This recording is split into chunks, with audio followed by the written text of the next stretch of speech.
sa lahat. Attorney Lotok, you're a smart Yes, sir. man. Just answer the question. Pwede ko pong explain, Your Honor. No, just answer the question, yes or no. We do believe that the Vice President had contracted, but I don't have personal knowledge. Kung personal knowledge ang gusto niyong malaman. Pero we do believe based on the evidence that we've gathered and based on our investigation. Mga kapatid, alas 5:30 na. Ito na mga bumabanderang balita. Cross-examination, depensa sinubukan tibagin ang kredibilidad ni NBI Regional Director Jeremy Lotok. Zuleika sa Senado. Chief of Staff ni VP Sara na si Zuleika Lopez dumating sa Senado pero hindi pa inihaharap sa impeachment trial. Check up ulit, arestado si Senator Marcoleta, naka-wheelchair at nakaposas na dinala sa PGH.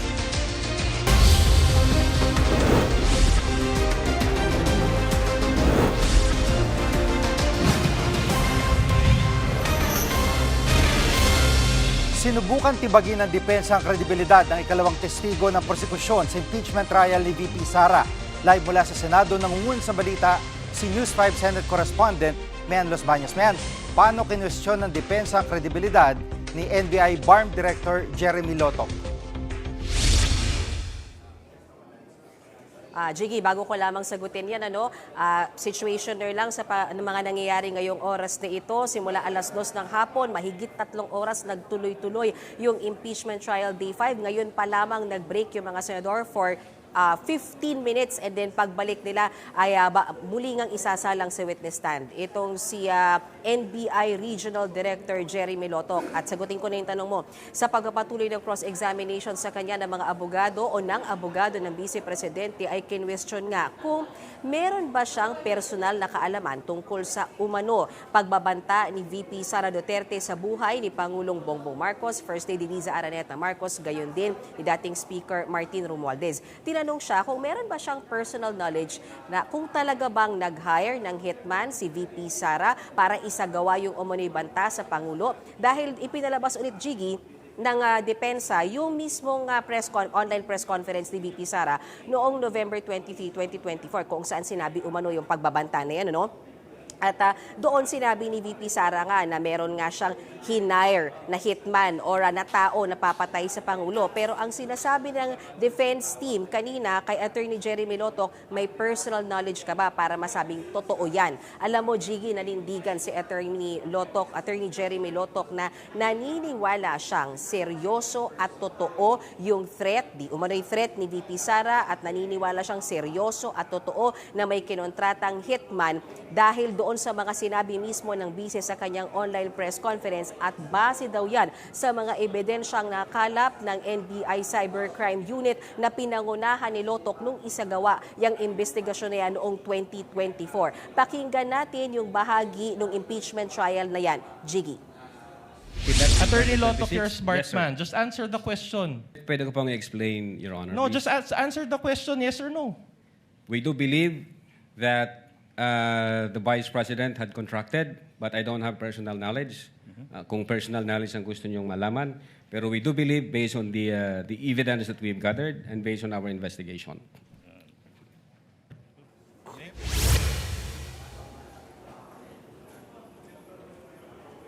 Jiggy, dahil nga sinabi ni Attorney Lotok na wala siyang personal knowledge, ikinonekta ngayon ni Defense Attorney Mark Vinluan yan at sinabi niyang so walang way na makumpirma kung meron nga talaga na kinontratang hitman si VP Sara para isagawa ang umano'y pagbabanta sa buhay ng Pangulo, First Lady at dating Speaker kasi nga wala raw personal knowledge o personal na kaalaman dyan si Attorney Lotok. Pakinggan muli natin ang bahagi ng yan ng paglilitis, Jiggy.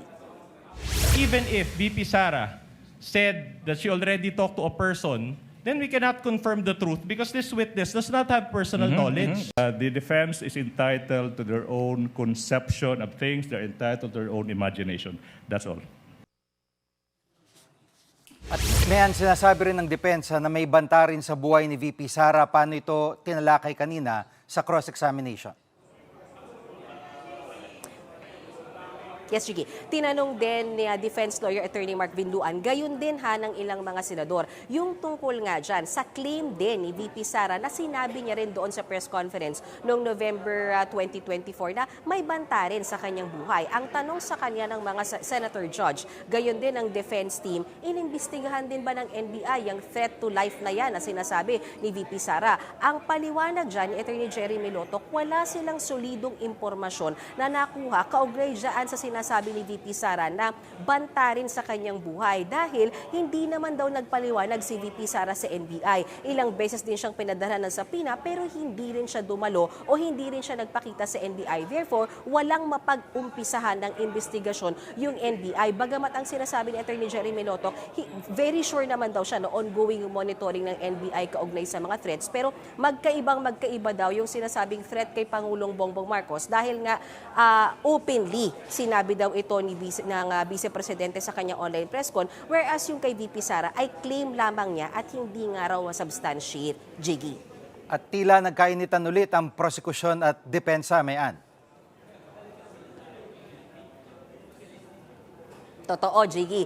May pagkakataon kasi na talagang umalma na si prosecution lawyer attorney Ligutan at pina-admonish niya sa impeachment court itong si attorney Vinluan. Ito yung punto na tinatanong ni attorney Vinluan itong si attorney Jeremy Loto kung paano siya nakapag-conclude na biktima ng grave threat sila Pangulong Bongbong Marcos, First Lady Liza Araneta Marcos at dating Speaker Martin Romualdez kung itong tatlong ito ni hindi daw pumunta sa NBI, hindi nag-file ng affidavit, hindi nagreklamo. Kasi ang lahat ng sagot dyan ni Attorney Loto, kung present ba si PBBM, nagreklamo ba siya sa NBI, nagsalita ba siya, nag-appear ba siya, lahat ang sagot niya no. Kaya ang sabi ni Attorney Vinluan, pero nag-conclude ka pa rin na biktima sila ng grave threat. Pero ang sinasabi dyan ni Attorney Lotok, hindi nila kailangan pumunta at magreklamo dahil malakas na yung ebidensya kaugnay sa grave threat o pagbabanta sa buhay daw ng Pangulo.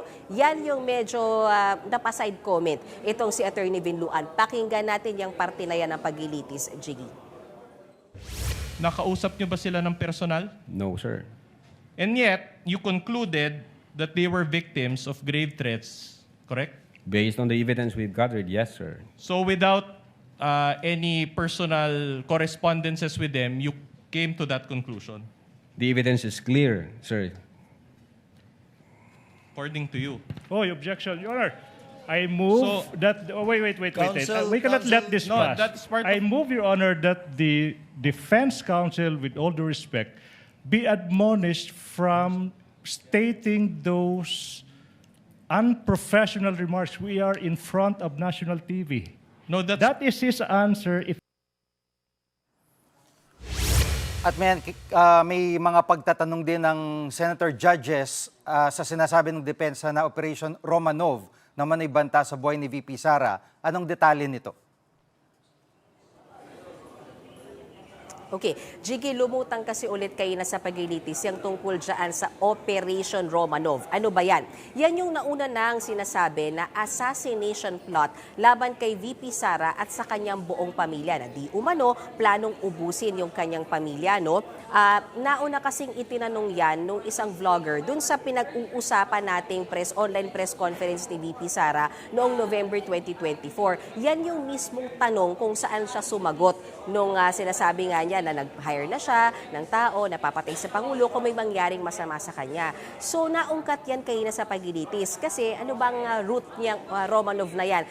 This is pertaining kasi, Jiggy, I'm sure alam na rin ng iba sa atin ito na pumapatungkol ito dun sa massacre, dun sa huling ruling family ng Russia na yung buong pamilya ay talagang pinatay. Itong Romanov family na ito. Pero tumayo si Attorney Raffy Tulfo at some point kanina at sinabi niya na teka muna, yung Operation Romanov na yan na sinasabing tungkol sa assassination plot kay VP Sara, ang unang nagsalita tungkol dyan at nagsabi tungkol dyan ay si Davao City Mayor Baste Duterte sa isang rally. So ang sinasabi ngayon nila Senator Raffy Tulfo, at maging ng ilang senador, mukhang yung Operation Romanov na yan, Jiggy, hindi yan threat sa buhay ni VP Sara at ng kanyang pamilya, kung hindi threat o banta sa buhay ng first family mismo o sa pamilya ni Pangulong Bongbong Marcos. Pakinggan natin yung bahaging muli yan ng diskusyon kaina sa Pagilitis. Yung threat na yon, yung Romanov na salita, it was used to warn as a threat to the first family. The word Romanov came from the mouth of Mayor Baste Duterte, na para bang binabantaan niya yung first family. You follow me, Mr. Witness? Yes, sir. Tama po yun. Was it also your impression na yung threat do sa Romanov was directed against VP Sara? Be honest. I don't think so, Your Honor, kasi unang-una, ang context ng Operation Romanov against the first family. I know. At may payag na ba ang kampo ni VP Sara kaugnay ng takbo ng impeachment trial at anong detalye nito? Yes, in the middle kanina ng trial, impeachment trial, day 5, ay naglabas nga ng statement itong si VP Sara Duterte. Some parts of it siguro I will just read para sure tayo at eksakto. Ang sinasabi ni VP Sara, pinapatunayan lamang nitong impeachment trial na ito, Jiggy, na hindi nga raw talaga suportado ng ebidensya yung mga reklamo laban sa kanya. Kahit ulit-ulitin daw yung mga kwento, hindi yan magiging totoo kahit ulit-ulitin pang sabihin. Kasama na daw dyan yung umano'y banta, pag-iimbento raw ng assassin at pamimiki ng ebidensya. Dagdag din ng Vice Jiggy, dapat daw nakabase ang impeachment proceedings sa kapani-paniwalang ebidensya at hindi lang sa espekulasyon o gawa-gawang salaysay. Jiggy. At may balibalitang dadalo si VP Sara sa trial. Ito ba'y kumpirmado na? Jiggy, siguro bago ko rin ang sagutin yan, until now kasi Jiggy, hindi dapat sa original schedule ng impeachment court, dapat isasalang na talaga ang Chief of Staff ni VP Sara na si Attorney Zuleika Lopez ngayong araw na ito. Pero until now, I think even after nung break ng impeachment court, pagbalik ay si Attorney Lotoc pa rin ang nakasalang. Cross-examination pa rin niya and then magre-redirect yung prosecution and possible may recross pa rin yung defense. So we don't know anong oras ang salang ni Attorney Zuleika Lopez. As response to your question, may bali-balita kanina na dahil nga Chief of Staff ni VP Sara yung haharap sa witness stand ay posibleng dumalo ang pangalawang Pangulo o dumating ang pangalawang Pangulo dito sa Senado. Bagamat hindi naman sinabi kung talagang pupunta siya sa loob ng impeachment court para manood. Bagamat merong espasyong inilaan para sa kanya doon. Pero ang sinabi sa kanina doon sa presscon ay hindi nga raw sigurado dahil may mga scheduled meetings ang Vice Presidente. Bandang alas 4 ngayong hapon, tinanong ulit ng ilang reporters si Defense Attorney Michael Poa ng defense team at sinabi niya mukhang hindi na raw darating ang Vice Presidente. Narito yung bahagi ng interview kanina. Pakinggan natin, Jiggy. Wala po. Sorry to disappoint you.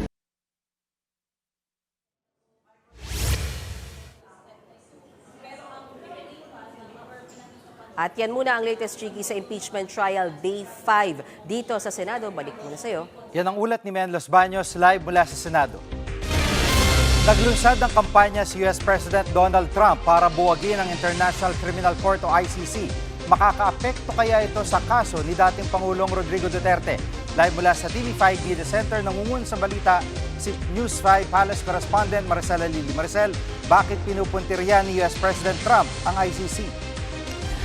Jiggy, ang tingin kasi ng pamahalaan ng Amerika, tina-target ng International Criminal Court ngayon ang kanilang mga American servicemen at yung ilang opisyal ng United States. Kaya ang gustong mangyari ngayon ng Amerika base doon sa naging pahayag ni US State Secretary Marco Rubio ay kung hindi pahinain yung kanilang kapangyarihan ay tuluyan ng mabuwag itong ICC. Yung mga nakikita nilang hakbang kagaya ng paghikayat doon sa mga miyembro ng ICC na i-withdraw yung kanilang support doon sa mismong organisasyon. Meron din silang babala doon sa mga bansa na talagang dependent at nakakatanggap ng assistance mula sa Amerika at pinaplanong i-reject yung kanilang pagsuporta dyan sa ICC. Aba, mukhang kailangan magdalawang isip dahil ang banta rin, babala rin ng Amerika papahigpitan o pabibigatin nila yung sanctions dun sa mga hindi magwi-withdraw ng suporta doon sa ICC at kabilang na nga rin dyan yung pagbawi ng US visa para doon sa mga individuals na dire-diretso pa rin yung pagsuporta dyan sa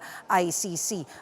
Matatandaan natin na tayo naman kasi matagal nang kumalas ang Pilipinas dyan sa Rome Statute under pa ng Administrasyong Duterte. But as we all know, ngayon dinidignig pa rin ang kaso ng dating Pangulo sa International Criminal Court. So pakinggan natin yung bahagi ng naging pahayag ni US Secretary of State Marco Rubio. The ICC and its friends are waging a war against our country, not with bullets or missiles, but with statutes and compacts and the force of so-called international law. This administration will not sit by as the ICC and its allies seek to threaten our people. Maricel, anong reaksyon ng Malacanang dito sa kampanyang ito ni President Trump? Jiggy, sinubukan natin kunan ng reaksyon ng Malacanang tungkol nga dito sa kampanya ng Amerika. Pero tumanggi sila na magbigay ng komento dahil ang paliwanag ni Palace Press Officer Claire Castro, hindi naman sakop ng ating gobyerno kung anuman ang polisiya ng United States. Jiggy. Isa tayo sa mga kaalyadong bansa ng Amerika. Ano ang magiging implikasyon nito sa Pilipinas at sa kaso ni dating Pangulong Duterte?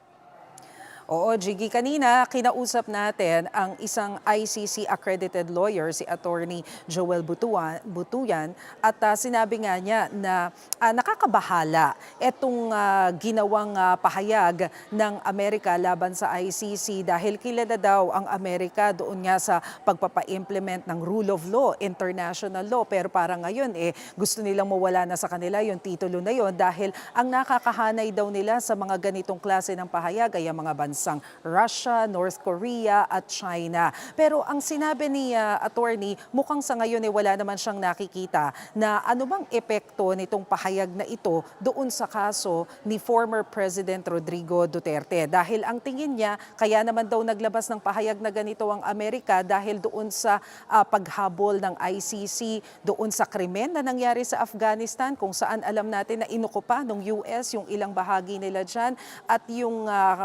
issue ng pag-atake ng Israel sa Palestine. So pagdating dito sa kaso ni former President Rodrigo Duterte, sabi nga baka nga daw mas maging advantageous pa sa Amerika kung sakaling maparusahan itong dating Pangulo dahil alam naman daw ng US na ang dating Pangulo ay pro-China. Pero ang tingin nila, hindi mangyayari yung pag-withdraw ng majority ng members ng ICC sa kabila ng panawagan ng US. Nasa 125 more or less yung members ng ICC. Sabi kasi nila malaki pa rin daw yung impluwensya ng Europe dito sa mga bansang ito at i-consider din yan. Siguro kung meron man daw mag-withdraw ng support, yun nga yun talagang totally ay dependent sa Amerika pagdating doon sa mga assistance. So far, ang nakikita nilang immediate effect niyan, sa ngayon daw kasi nasa 11 high-level officials ng ICC ang napatawan na ng sanctions ng Amerika.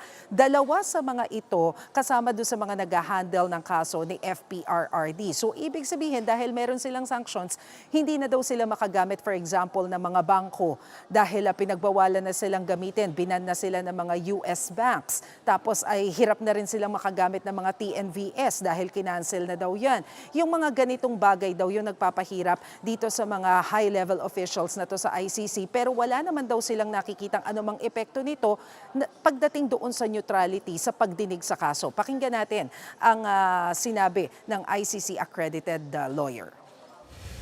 Tingin ko hindi naman tayo apektado kasi una advantageous nga sa Amerika no na si former President Rodrigo Duterte being prosecuted kasi kung makabalik yung mga Dutertes mga pro-China yung mga yan no. And ang US naman, tignan mo talagang nagpapadala nga ng mga sundalo dito sa ating bansa para kontrahin yung ginagawa ng China to really expand its influence and its territorial claim within Asia, no? So tingin ko hindi nila masyadong pag-iinitan 'yan.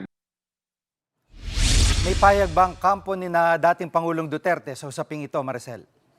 Yes, Jiggy. Ang tinanong natin tungkol dyan ay si dating Presidential Legal Counsel Salvador Panelo. Natatandaan ko kasi si Attorney Sal, yung isa dun sa mga unang nagpakita sa atin ng papel during their time na kumakalas na tayo doon sa Rome Statute. So kabisado niya itong usapin na ito. Ang sabi ni Attorney Sal Panelo doon sa kanya naging pahayag, hindi na siya nagulat dito sa naging hakbang ng Amerika. At napapanahon na rin daw talaga para matuldukan na itong ginagawang pambubuli ng ICC sa iba't ibang bansa. Isa raw doon sa nakikitang pruweba na nangihimasok talaga ang ICC doon sa mga sovereignty ng iba't ibang bansa ay nung illegal daw nilang inaresto si dating Pangulong Rodrigo Duterte sa tulong daw ng Administrasyong Marcos habang nandito sa Pilipinas. Kaya tama lang daw na matapos na ito daw panghihimasok ng ICC sa soberanya ng ibang bansa. Jiggy.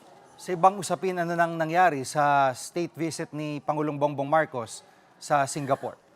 Well, Jiggy, inaasahan natin na malamang nakalipad na si Pangulong Bongbong Marcos ngayong hapon kasi yung initial information na natanggap natin, mga bandang alas 5 siya tutulak papunta dyan sa Singapore para sa isang working visit. Nakatakda siyang magkaroon ng courtesy call sa Prime Minister ng Singapore para magpag-usapan yung iba't ibang issue tungkol dun sa cooperation between the Philippines and Singapore. Kabilang na nga dyan yung trade and investment kasama ng Pangulong Marcos dyan ang First Lady para humarap din doon sa iba't ibang mga leaders ng Singapore. Nakatakda rin nilang kausapin yung ilang business groups dyan at inaasahan na babalik dito sa Pilipinas si PBBM on July 16. Yan muna ang latest. Balik sa iyo, Jiggy. Yan ang ulat ni Maricela Lili live mula sa TV5 Media Center. Susunod, Senator Marcoleta pinag-wheelchair at bulletproof vest nang dalhin kanina sa PGH. Diyan kay mga kapatid, dapat una sa lahat.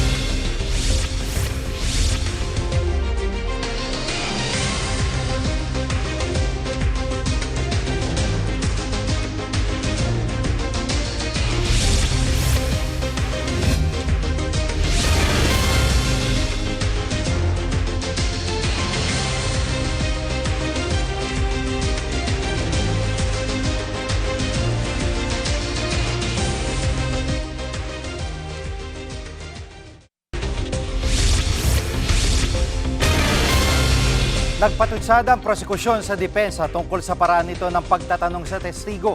Hindi naman nagpatinag ang mga abogado ni VP Sara. Live mula sa Senado, nangungun sa balita si News 5 House Correspondent Marlene Enriquez. Marian, anong naging payag na magkabilang panig?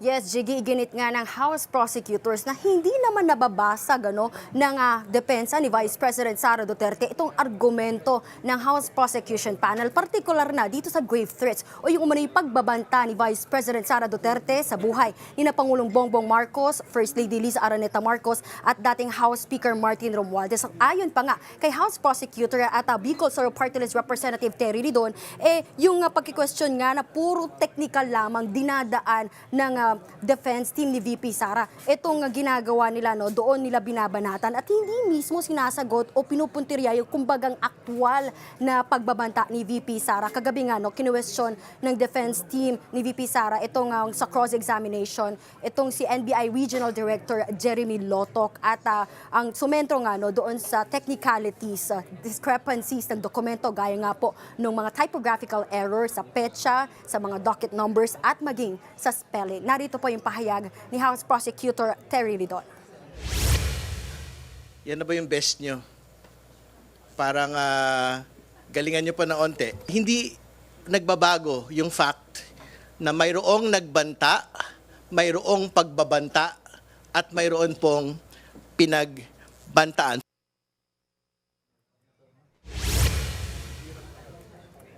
At Jiggy, nagbigay nga ng maikling tugon, itong si Defense Panel Spokesperson, tagapagsalita po ni VP Sara na si Attorney Michael Poa sa naging pahayag na yan ni Congressman Ridon. Sinabi po niya yan sa isang press con bago nga po yung pagsisimula ng paglilitis kanilang hapon. Narito po yung pahayag ni Attorney Michael Poa. Congressman Ridon is entitled to his own opinion, and I don't think it would be appropriate for me to comment on that. We do not engage in such discourse. Marian, isa sa mga lumutang na tanong sa paglilitis ay kung may kinontrata nga bang hitman si VP Sara para ipapatay ang Pangulo at kanyang pamilya, ano ang payag ng prosekusyon at depensa tungkol dito? Yes, Jiggy, kung babalikan nga natin kahapon yung pagtatanong ni Senator Judge Bam Aquino dito sa defense team dahil so far wala naman daw siya nakitang aktwal na pahayag mismo ni Vice President Sara Duterte na itinatanggi na kumontrata nga siya o nakipag-usap sa isang hitman o yun nga sinasabing papatay umano nga kina PBBM at tinanggi nga yan ng defense team. At according to Attorney Mark Vinluan, wala naman daw kinausap na hitman o assassin itong si VP Sara. At tinanong nga din dyan, specifically, itong si Attorney Michael Powa, kung bakit hindi nila specifically nilagay po yan sa kanilang answer doon sa impeachment complaint. Hindi na nagbigay pa ng detalye tungkol dyan si Attorney Powa dahil naisumitin na nga nila yung kanilang answer at baka raw maka-apekto pa ito dito sa gumugulong na paglilitis. Pakinggan po natin itong pahayag ni Attorney Michael Powa.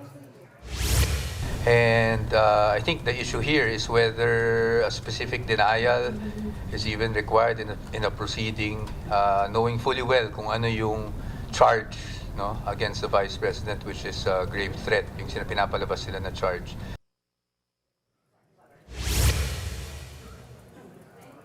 Samantala naman para po kay Prosecutor Terry Ridon, kung totoo man ito, yung pagtanggi nga na nag-hire daw ng assassin si VP Sara, dalawa lang daw yung pipiliin ng bise. Meron tayong bise na sinungaling o meron tayong bise na nagtatangkang mag-hire ng hitman para sa pagpatay nga doon sa First Family. Narito po yung pahayag ni Congressman Ridon. And on both counts, tiko hindi ko katanggap-tanggap sa taong bayan na meron kang pangalawang pangulo na nagsisinungaling sa harap ng bayan o pangalang pangulo na kumukuha ng mamamatay tao.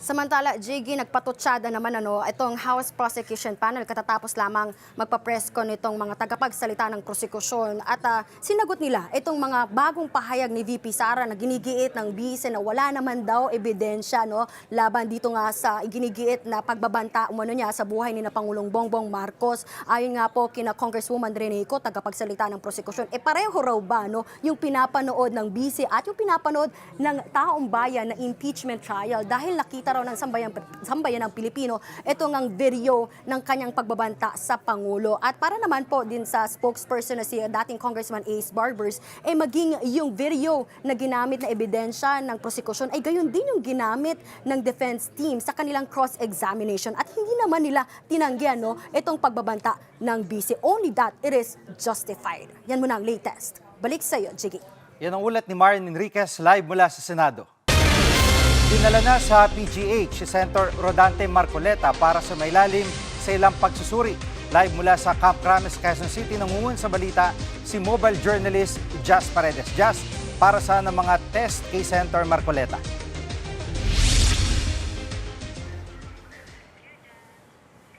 Jiggy, ipinag-utos ng Sandigan Bayan na sumailalim si Senator Rodante Marcoleta sa isang independent medical assessment sa UP-PGH. Sa pamamagitan nito, malalaman kung kinakailangang ipagpatuloy ang confinement ng senador sa PNP General Hospital.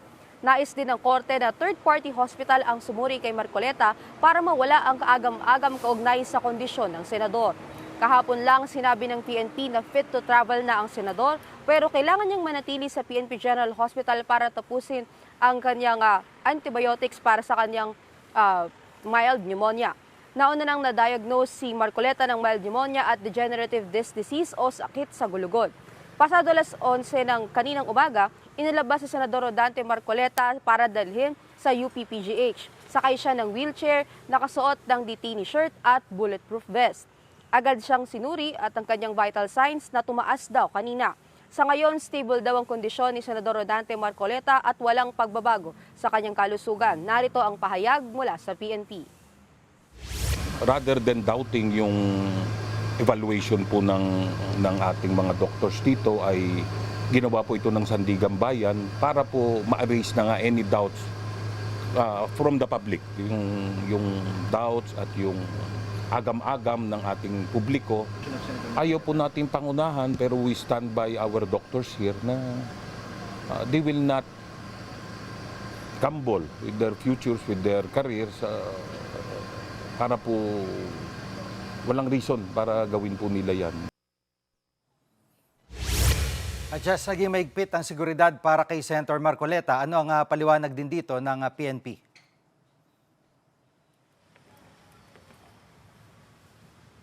Jiggy, bahagi raw ito ng security protocol. Kinumpirma din ng PNP na nakaposas ang senador. Protocol din daw ng ospital na naka-wheelchair ang pasyente tuwing i-discharge. Matapos ang medical examination sa PGH, dinala si Marcoleta pabalik sa PNPGH base na base na rin sa utos ng Sandigan Bayan. Narito muli ang pahayag mula sa PNP.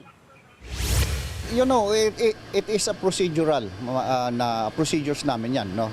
Security procedures namin yan dahil nga malay natin, alaw naman natin kung baka may mangyari along the way. Ayaw nating mangyari yon. All the protection measures should be done to include that, yung pagsuot niya ng vest, ano? And then kung nakita nyo din na naka-wheelchair siya, it's because ayaw na natin na magdagdag pa ng stress. May payag na bang PNP kung kailan nila dadalhin sa New Quezon City Jail si Senator Marcoleta?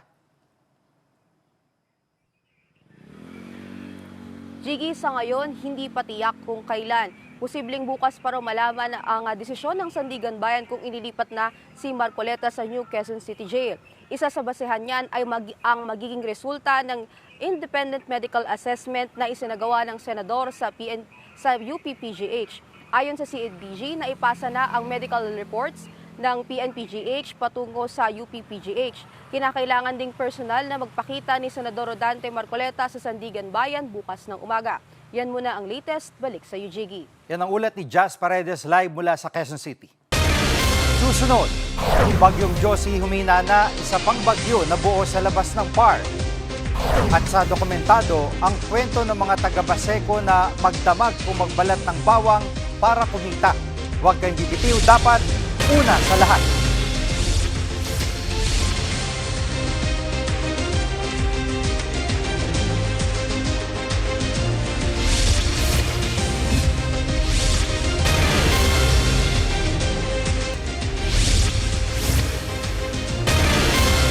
Ginawang kabuhayan ng isang komunidad sa Baseco Compound sa Maynila ang pagbabalat ng bawang. Tinitiis sila kumakapit na amoy at ngalay para may taguyod ang kanilang mga pamilya. Ang kwento dokumentado ni Angela Lagunzad Castro.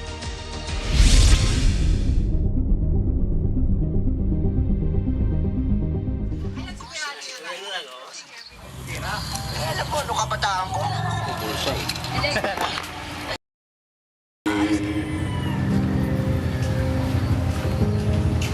Nandito po tayo ngayon sa Baseco Compound kung saan marami daw dito sa mga nakatira ang ginagawang hanap buhay ang pagbabalat ng bawang.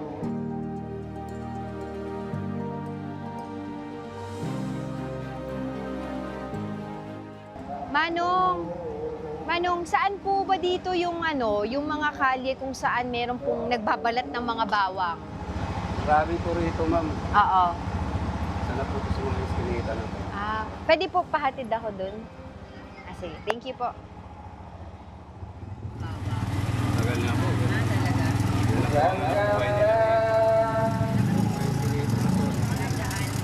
Lahat ng mga dito halos nagbabalat. Ay, salamat po.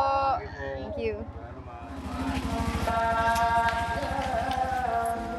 Sa bawat balat na bawang na nakikita natin sa palengke o di kaya'y sahog sa mga pagkain sa mga restaurant, may mga kamay na matyagang nagbabalat nito kapalit ng kakarampot na kita, pantawid gutom, araw-araw. Isa na nga riyan si Remalin, 21 taong gulang. Nagsimulang magbalat ng bawang sa edad na 11. Mahirap kasi magbalat, ma'am. Ilang oras din yung Oo. Paano yan? Dumadating sa inyo isang sako? Paano? Pag dumating po sa amin dito, kailangan po siya ibabad para malambot po yung pagtanggal ng ulo niya. Tapos yun, tatanggal mo ng ulo, tapos tanggalan din po ng balat. Ilang oras mo ginagawa yan? Araw-araw ba? Opo, araw-araw po. So ilang sako yung nagagawa mo sa isang araw? Minsan po, dalawa. Minsan isa lang po kasi masad sa kamay. So ilang oras mo ginagawa yan sa isang araw? Yung 2 sako? Hanggang gabi yun, ma'am eh. Hanggang gabi? Maghapon? Opo. Magkano kinikita mo? 300 po. Para dun sa magdamag na mo? Opo. Mahapdi po sa amin. Lalo po pag local lang yung bawang.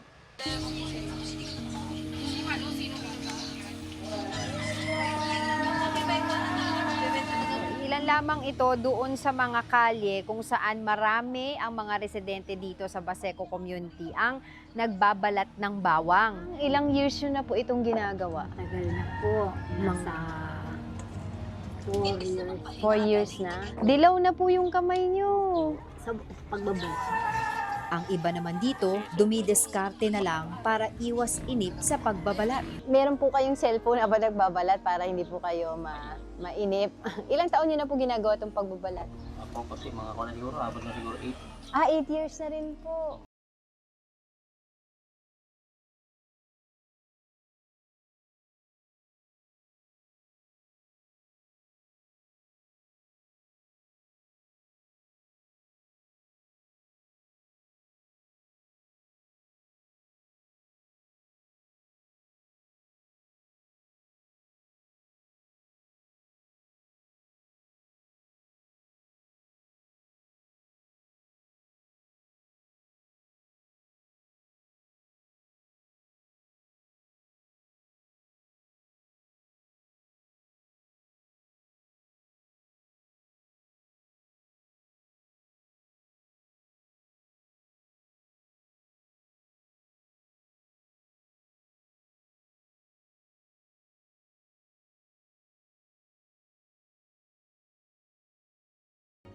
Nahinto na sa pag-aaral si Rem dahil bukod nga sa pagiging bawang queen ng pamilya, siya na rin ang tumatayong nanay ng 7 niya pang mga kapatid simula ng mangibang bansa ang kanyang nanay. Wala akong masabi dyan, ma'am, kasi siya lang po ang napag-iwanan ko simula nung namatay yung lola niya. Ako naiyak kayo. Naiyak na rin ako sa inyo. Lahat ng pagsubok ko, nagtitinda ako, nagbabalat ng bawang, hanggang ngayon, tinutulungan niya po ako. Pero nang tanungin ko si Rem kung may pangarap pa siya para sa sarili, Mag-aaral ako, ma'am. Aral ka. Anong kurso kukunin? Criminology ako, ma'am. Gusto mo magpulis? Kasi pangarap po yun ang mama ko eh. Pero sa tingin mo ba makakapag-aral ka pa? Oo, makakapag-aaral pa po ako. So ito yung isang sako na natapos ni Rem simula umaga kanina at i-deliver na niya ngayon doon sa nagpagawa niyan, di ba? At isang sako tulad ng nakwento sa atin ni Rem kanina ay 150. Opo. So ito yung isang araw na natapos o isang buong umaga na natapos ni Rem, 14 kilos, pero kung ako magbubuhat, apakabigat. Bigat Oo. Yan. So may kita na siya ng 150 for today.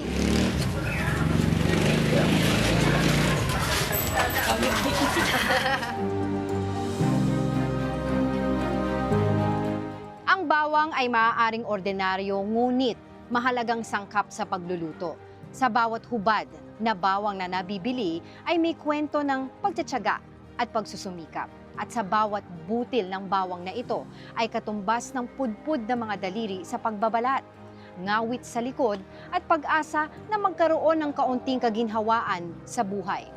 Angela Lagunsad Castro, mukha ng maliliit, isyong malalaki, dokumentado.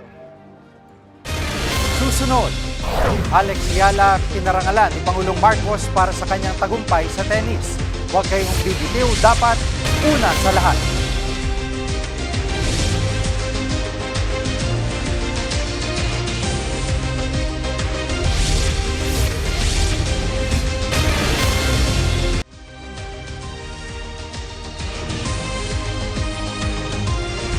Dalawang sama ng panahon ang binabantayan ng Pag-asa sa loob at labas ng PAR. Una ang dating bagyong Josie na nasa silangan ng southeastern Luzon. Humina na ito at isa ng low pressure area. Palabas na rin ito ng PAR o posibleng malusaw bukas. Ang ikalawa ay ang LPA sa labas ng PAR. Ganap na itong bagyo pero hindi ito nakikitang papasok sa PAR. Ang tanging magpapaulan sa bansa hanggang bukas ay ang hanging habagat, partikular sa Ilocos Norte, Ilocos Sur at Abra. Localized thunderstorms naman ang iiral sa iba pang lugar.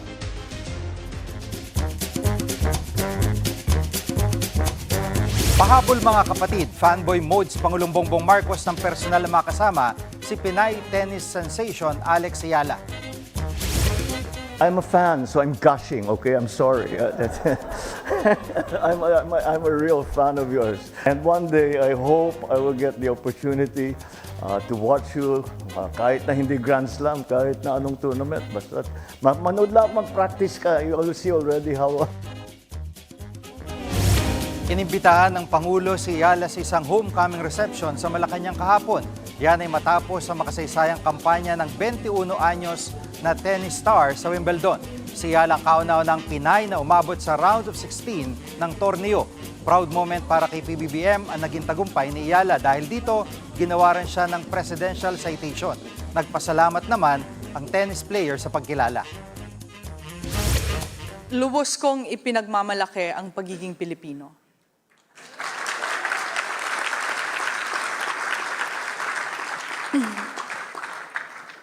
I carry the flag with me wherever I go. I do my best to represent the best of our country on and off the court because I'm really proud. Keep going. We are all, 110 million of us, we are all here behind you, willing you on to greater success. Kami ang inyong mga kapatid sa Balitan at Public Service, dapat una sa lahat. Abangan niyo po ulit kami bukas dito sa TV5, 1PH, RPTV, True TV at 105.9 True FM. Susunod na po ang Frontline Pilipinas.